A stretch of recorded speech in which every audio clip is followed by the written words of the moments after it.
Assalamualaikum warahmatullahi wabarakatuh. Selamat siang menjelang sore pemirsa Tapilu TV dimanapun kita berada. Kembali lagi bersama saya ya, Tapilu TV mengambil keceriaan. Baik, alhamdulillahirrabbilalamin, wassalatu wassalamu ala asrafil anbiya wal mursalin wa ala alihi wa ashabihi rasulillahi ajma'in. Salawatu rabbi wa salamuhu wa ala alihi wa ashabihi wa man sara sunnah ala yaumiddin. Baik, alhamdulillah kita akan membahas tentang tahsinul Quran ya. Bahwa sebelum kita membahas pada isi yang lebih komprehensif, maka kita perlu membahas, mengenali dulu apa sih sebenarnya tahsin. Dari banyak orang yang sering dengar memahami makna tahsin, tapi mereka tidak tahu sebetulnya makna atau maksud dari tahsin itu sendiri apa. Maka agar kita tidak salah, gagal paham dan memahami tahsin, maka kita buka dulu apa sih tahsin secara lughawi atau secara etimologi atau secara maknawi atau secara terminologi ataupun secara istilah. Baik, poin pertama adalah tahsin. Tahsin ini berasal dari bahasa Arab ya. Hasana yuhassinu tahsina, yang bermakna ini adalah sesuatu membaguskan atau juga bermakna memperbaiki ya. Memperbaiki sebuah bacaan Quran sesuai dengan hak dan mustahaknya. Artinya sesuai dengan makhrajul hurufnya maupun sifatul hurufnya. Artinya adalah membaguskan sebuah bacaan. Nah, kemudian tahsinul Quran, Al-Quran juga berasal dari bahasa Arab ya. Yang berasal dari masdar qara'a yaqra'u Qur'an, yang berarti sebuah bacaan, yang artinya sebuah bacaan yang harus kita baca. Maka menarik ya, kenapa Al-Quran dalam tafsir ya, sebagaimana yang disampaikan oleh Quraisy Shihab, ketika sesuatu kata yang diakhiri dengan an, artinya ini pasti mengandung sebuah makna yang sempurna. Contoh ya, hayawan umpamanya, makhluk yang sempurna. Kemudian syaitan umpamanya, kesempurnaannya jauh dari Allah. Kemudian Al-Quran ini adalah bacaan yang sempurna. Nah, karena kesempurnaan Al-Quran itu baik dalam segi balaghahnya, dari sisi bahasanya, kemudian dari estetika nilainya, maka diperlukan sebuah pengucapan ya, diperlukan sebuah tahsin agar memperindah bacaan Al-Quran itu sendiri. Jadi tahsin sangat diperlukan dalam membaca Al-Quran sebagai bacaan yang sempurna. Nah, ini yang paling penting. Kemudian ada juga yang bermakna tilawah. Tilawah juga bagian dari bacaannya. Tala yatlu tilawah ya, bacaan yang membaguskan. Kemudian begitu juga dengan makna tajwid ya, hampir sama ini ya. Jawada yujawidu tajwidan, juga bermakna membaguskan. Cuma secara istilah adalah bagaimana mengeluarkan bacaan atau huruf-huruf sesuai dengan haknya, sesuai dengan haknya, baik dari tadi seperti makhrajnya, di mana letak keluarnya, kemudian sifatul hurufnya seperti apa. Nah, inilah sebetulnya kaidah yang akan membahas daripada tahsin itu sendiri. Baik. Lalu kenapa kita harus belajar tahsin? Ini menariknya. Yang pertama adalah secara hukum, memang mempelajari ilmu tajwid ya, membaguskan sebuah bacaan itu adalah hukumnya fardhu ain. Maaf, ketika mempelajari ilmu tajwid ya, membaguskan bacaan itu hukumnya adalah fardu kifayah. Tapi ketika kita membaca Al-Quran, maka wajib hukumnya yaitu fardu ain. Jadi harus dengan ilmunya. Ya, jadi ini menarik. Apa bedanya fardu kifayah? ya, sama fardu ain. Ya, orang yang mempelajari itu artinya ketika sudah ada yang mewakili maka sudah terpenuhi. Tapi ketika kita membaca Al-Quran itu adalah fardu ain, harus dengan kaidahnya, harus dengan tajwidnya. Ya, karena itu kita harus belajar Al-Quran. Ya, ini yang paling penting ya. Setelah kita pahami secara etimologi, secara lughah atau secara maknawi atau secara terminologi, maka apa yang diperlukan dalam tahsinnya? Jadi yang pertama adalah kenapa kita harus belajar tahsin? Karena itu tadi bahwa membaca Al-Quran hukumnya adalah fardu ain, wajib sebisa mungkin, semaksimal mungkin kita membaca Al-Quran. Itu sekilas tentang definisi atau pengertian tentang tahsin maupun Al-Quran ya, maupun tajwid. Berbeda dengan istilah umpamanya tahfiz ya. Ini lebih berbeda lagi. Kalau tahfiz itu hafadha yuhafidhu tahfidha, artinya itu sesuatu yang menghafal ya. Menghafal ini tentu alatnya juga sebaiknya dia harus bagus dulu bacaannya, harus ditahsin dulu. Setelah tahsin baru dia masuk pada tahap menghafal. Karena kenapa? Ketika kita tidak tahsin, bacaannya belum bagus, tiba-tiba kita ingin menghafal, itu ketika hafalannya hafal, itu merubahnya susah sekali ya. Maka yang paling pertama adalah dalam membaca Al-Quran itu kita masuk dulu pada tahap tahsin.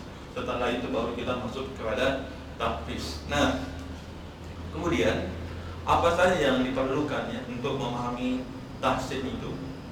Yang pertama ya, seringkali kenapa kita harus belajar tahsin? Karena manusia itu ya, kadang-kadang ada dua kesalahan umum. Yang pertama, ada orang yang membaca Al-Quran itu apa yang disebut dengan lahnul jali.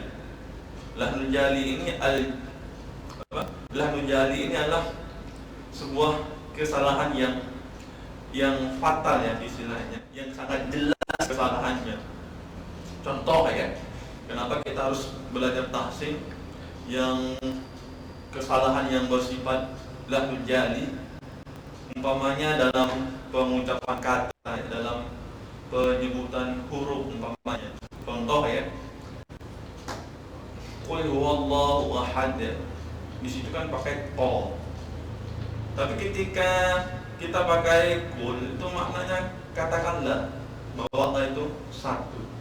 Tapi ketika kita sedikit saja mengungkapkan kata itu dengan menggunakan huruf kaf, itu maknanya sudah beda. Artinya kul, makanlah, itu sudah jauh ya. Kemudian umpamanya begitu juga dengan umpamanya siratal ladzina an'amta 'alaihim, di situ tanyakan fathah. Tapi ketika kita baca umpamanya dhammah, an'amtu, kalau an'amta itu kan artinya Allah ya, yang memberikan. Tapi ketika an'amtu ini aku yang memberikan, artinya maknanya sudah jauh sekali ya. Itu baru dari segi baik pembacaannya, kasrahnya, dhammahnya, kemudian fathahnya, itu belum masuk ke ranah-ranah lainnya. Artinya ketika seseorang membaca Al-Quran tidak berdasarkan tahsin atau membaca sesuai dengan kaidah, maka hati-hati. Kesalahan sedikit saja bisa merubah makna Al-Quran yang hakikatnya itu bukan seperti itu, tapi karena kesalahan kita dalam membaca, akhirnya maknanya berubah. Contoh sederhana, qul huwallahu ahad, katakanlah Allah itu satu. Tapi kalau kita menggunakan kata qul dengan huruf kaf, qul, makanlah, kan artinya ini makna sudah bergeser. Maka ini hukumnya adalah haram ya. Hukumnya adalah haram. Kesalahan yang kedua adalah lahnul khafi. Lahnul khafi ini adalah sebuah kesalahan yang samar ya, artinya masih ringan. Contoh ya, ketika mungkin kita membaca huruf sukun ya, atau nun bertemu huruf ya, atau huruf nun sukun bertemu huruf kha, ikhfa, min kul ya, apalagi kemudian nun may yahdi ya, artinya kan nun sukun bertemu huruf ya. Mungkin kita kurang membacanya dengung atau gunahnya atau ikhfa'nya. Mungkin ini tidak mengubah makna. Tapi Ini juga hukumnya apa? Para ulama ini memang berdebat ya, masalah kesalahan dalam membaca Al-Quran yang disebut dengan lanul khafi. Ada yang mengatakan bahwa haram, ada juga yang mengatakan hukumnya makruh. Tapi secara jumhur ulama mengatakan ini juga sebetulnya haram. Karena kenapa? Meskipun tidak merubah makna, tapi dia tidak memperindah bacaan Al-Quran. Artinya keindahan Al-Quran itu ada sisi-sisi estetikanya hilang di sana. Maka itulah kenapa kita harus mempelajari ilmu tahsin itu, karena sangat-sangat penting dalam membaca lantunan-lantunan ayat suci Al-Quran yang tentunya di dalam itu penuh syarat akan sejarah, syarat akan peristiwa-peristiwa, syarat akan rasa kesyukuran kita, kemudian syarat akan makna-makna lainnya. Maka jangan sampai kesalahan itu justru merubah makna yang sebenarnya. Karena kenapa? Karena itu tadi, karena ketidakpengertian kita dalam membaca Al-Quran.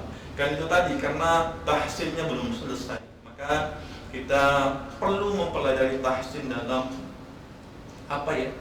memang harus secara komprehensif, tidak bisa setengah-setengah.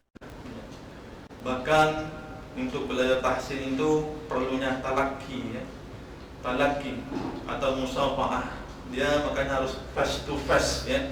Face to face dalam artian ada gurunya. Maka oleh karena itu ada kejadiannya di MTQ nasional umpamanya.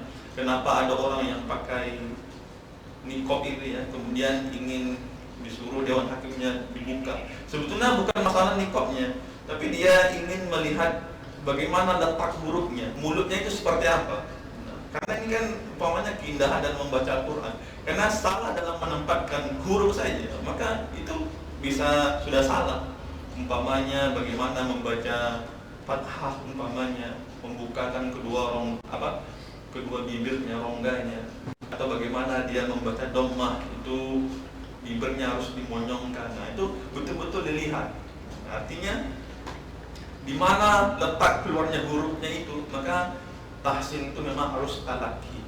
Nah, itu baru sekitar pengantar dalam tahsinul Quran. Baik, kita akan lanjut setelah pariwara berikut ini.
Kita membahas tentang definisinya, kemudian kesalahan-kesalahan apa saja yang sering pada dasarnya, pada umumnya yang kita lakukan.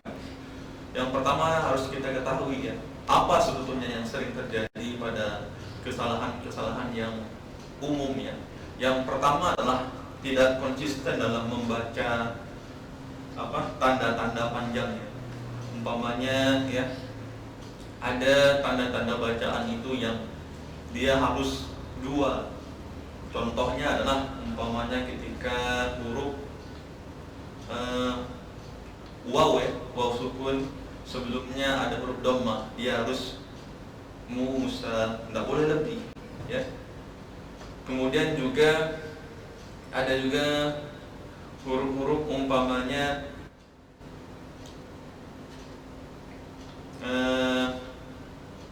huruf hamzah umpamanya, kemudian sebelumnya berbaris fathah umpamanya, maliki yaumiddin umpamanya, tidak boleh lebih dari 3 umpamanya, atau dia pakai 4 atau 5.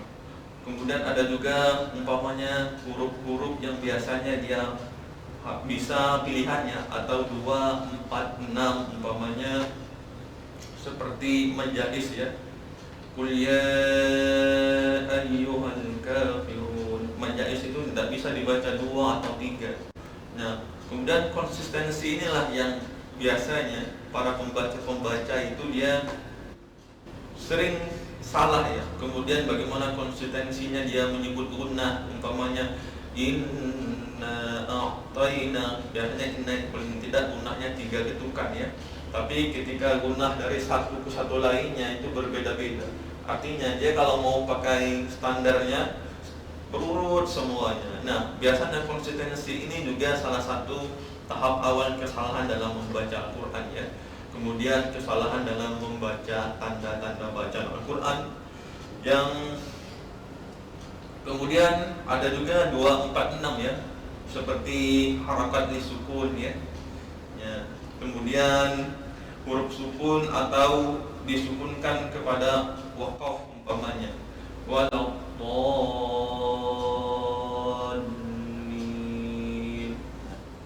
Itu istilahnya bisa pilihan ya, tergantung. Jadi memang membaca Al-Quran itu kalau kita tidak tahu artinya oh itu salah itu, padahal membaca Al-Quran itu kan banyak ya.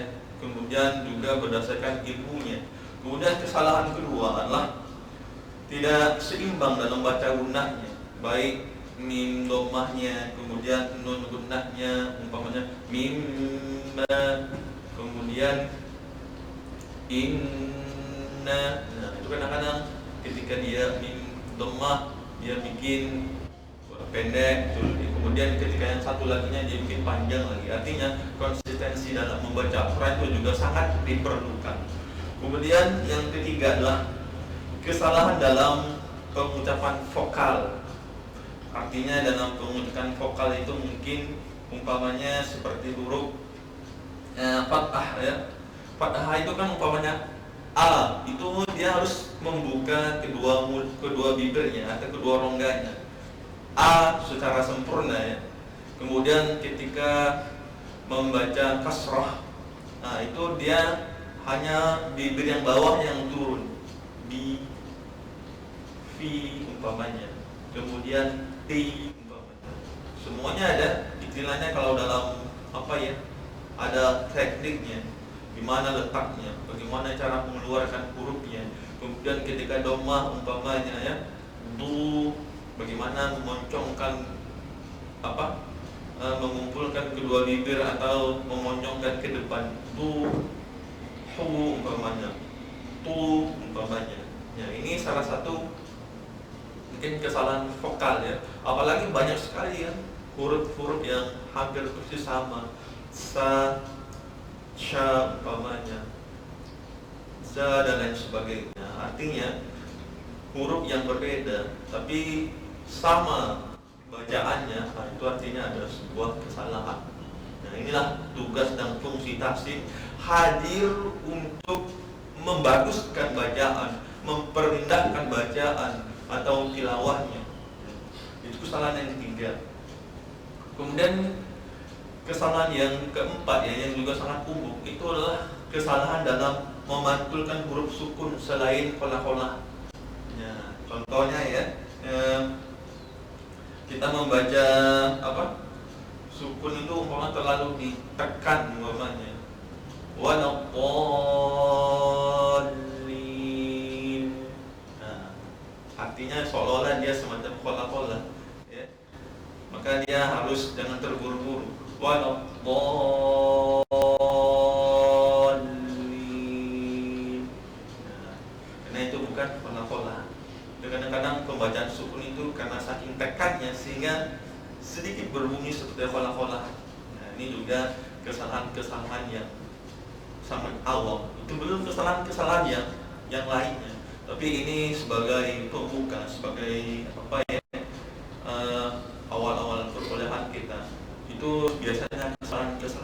paling dasar yang paling sering kita ketemukan pada seorang pembaca. Maka apa yang diperlukan di situ adalah kita harus mencari guru ya, karena apa istilahnya talaki, jadi face to face, agar guru nanti bisa melihat ketika dia huruf kasroh ini dia harus keluar dari mana, kemudian ketika dhammah dia harus seperti apa, tapi ketika dia fathah dia harus seperti apa. Itu beda-beda semuanya. Maka seperti yang saya katakan tadi, kenapa ada dulu terjadi orang di MTQ nasional ya, itu diminta buka nikopnya, karena memang berhubungan dengan itu. Dia ingin melihat gerak-gerik mulutnya itu bagaimana dalam pelafalannya, bagaimana dia mengucapkan, atau disebut dengan haknya apa. Haknya huruf itu juga harus penting, tempat keluar huruf dan sifat huruf seperti al-jahar, isti'la ya. Kemudian mustahaknya, mustahak itu sifat yang sewaktu-waktu timbul oleh sebab-sebab tertentu, apakah dia izhar atau dia pola-pola. Umpamanya pola-pola ya,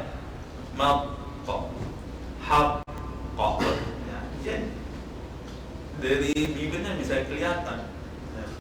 Kemudian nanti kalau dia izhar seperti apa, man amana. Kalau dia ikhfa seperti apa, min kulli syai'in qadir.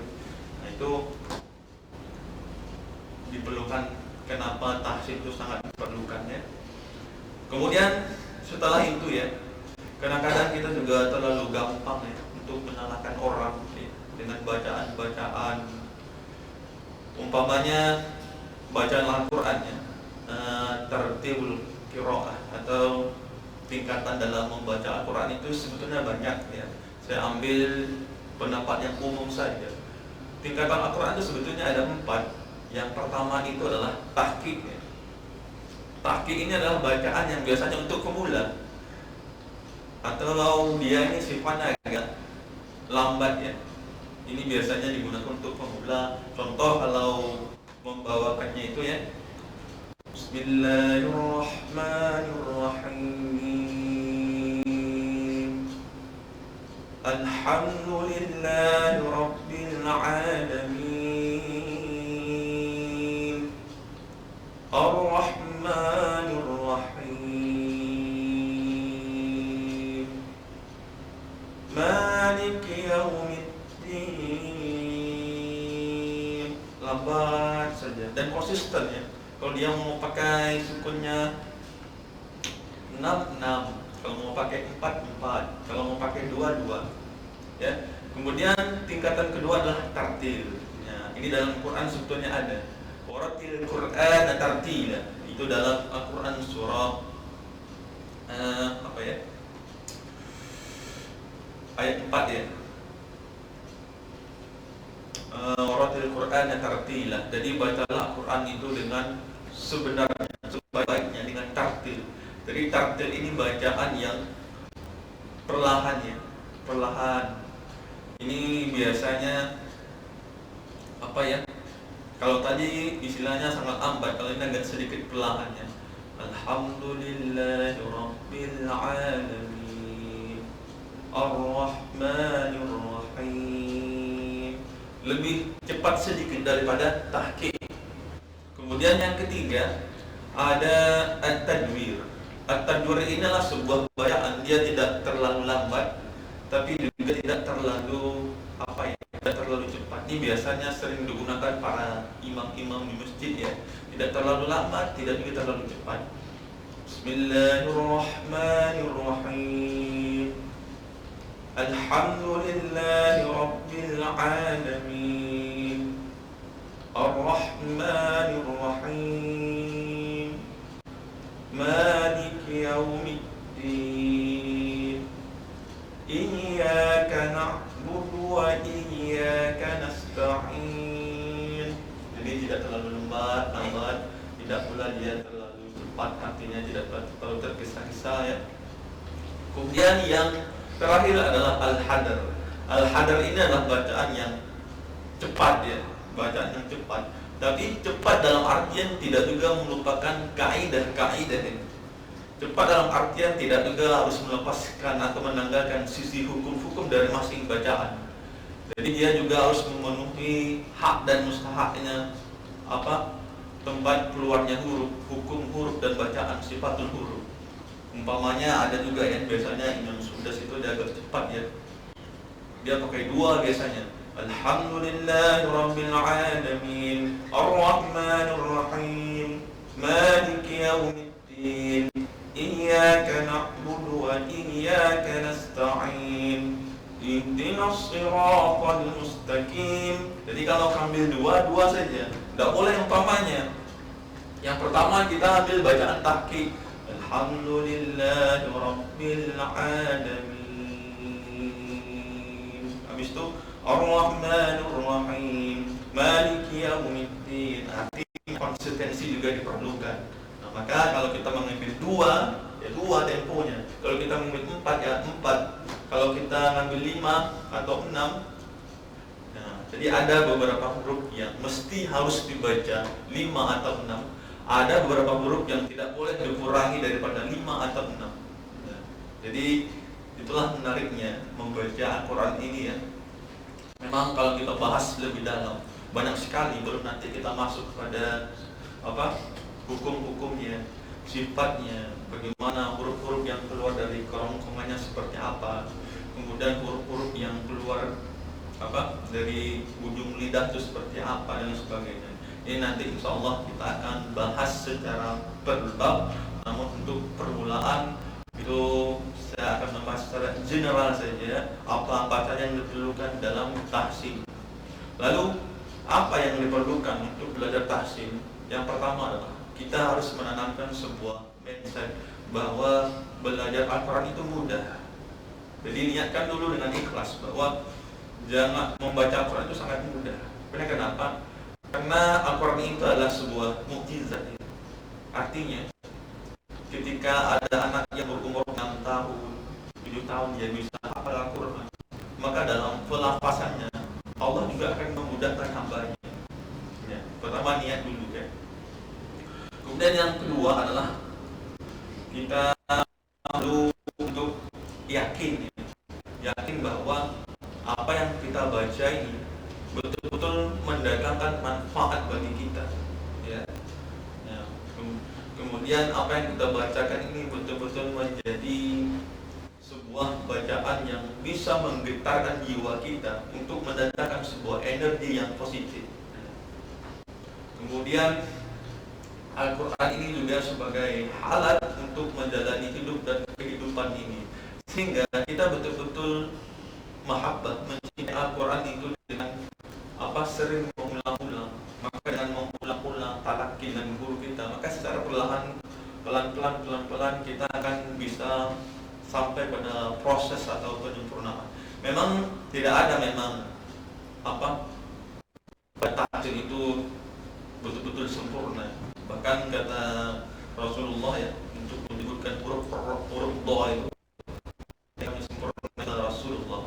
Nah, tapi kita paling tidak bagaimana untuk mendekati kesempurnaan itu sesuai dengan kaidah-kaidah yang telah disusun, disepakati oleh para ulama. Kemudian tentunya kita harus talaqi dan musafaah. Talaqi dan musafaah itu adalah kita harus jumpa guru. Kemudian harus face to face dari guru yang baik untuk belajar Al-Quran itu tentang tahsinul Quran. Kemudian disiplin dalam membaca setiap hari. Jadi kalau kita bisa umpamanya memulai bangun pagi itu, mungkin yang hari ini kita paling sering cari adalah handphone ya. Tapi Al-Qurannya mungkin seminggu beberapa kali. Nah, bagaimana mungkin kita bisa mentadabburi Al-Quran? Bagaimana bisa kita membaguskan sebuah Al-Quran itu kalau kita betul-betul tidak memberikan ruang waktu kita sehari saja dalam mungkin bisa setengah jam dan lain sebagainya. Kemudian adalah banyak mendengar bacaan murotal. Jadi kita learning harus sering mendengar bacaan-bacaan. Oh, seperti ini dia. Jadi kemudian kita harus membuka diri untuk nasihat-nasihat orang, nasihat-nasihat guru. Oh, itu salah. Oh, itu benar seperti itu. Jadi dengan seperti itu, dengan membiasakan diri, insya Allah pelan-pelan kita bisa memperbaiki atau memperindah bacaan Al-Quran kita agar menjadi lebih indah, lebih baik, dan lebih bagus. Baik, mungkin itu ya beberapa materi pengantar kita tentang mata kuliah Tahsinul Quran. Jadi intinya adalah tahsin hasanah yuhassinu tahsinan, yaitu memperindah, memperbaguskan bacaan, atau jawada yujawidu tajwidan juga bermakna membaguskan, dalam artian bagaimana kita membaca huruf-huruf hijaiyah itu dengan meletakkan sesuai dengan haknya dan sesuai dengan mustahaknya. Itu yang paling penting. Baik, terima kasih pemirsa yang telah mungkin belajar bersama tentang tahsinul Quran. Mungkin hanya ini dapat saya sampaikan, sekiranya dapat kita jadikan sebagai bahan perenungan atau bahan evaluasi untuk memperkaya diri tentang bagaimana membaca Al-Quran yang baik dan benar, bagaimana paling tidak kita mampu step by step, sedikit demi sedikit untuk memperbaiki bacaan Al-Quran. Artinya tidak ada kata terlambat ya. Kalaupun hari ini kita menyadari betapa pentingnya membaca Al-Quran dengan tahsin Quran, itu lebih jauh, lebih baik, jauh lebih penting daripada tidak sama sekali. Jadi mari sama-sama kita sama-sama belajar, mari kita sama-sama meningkatkan kualitas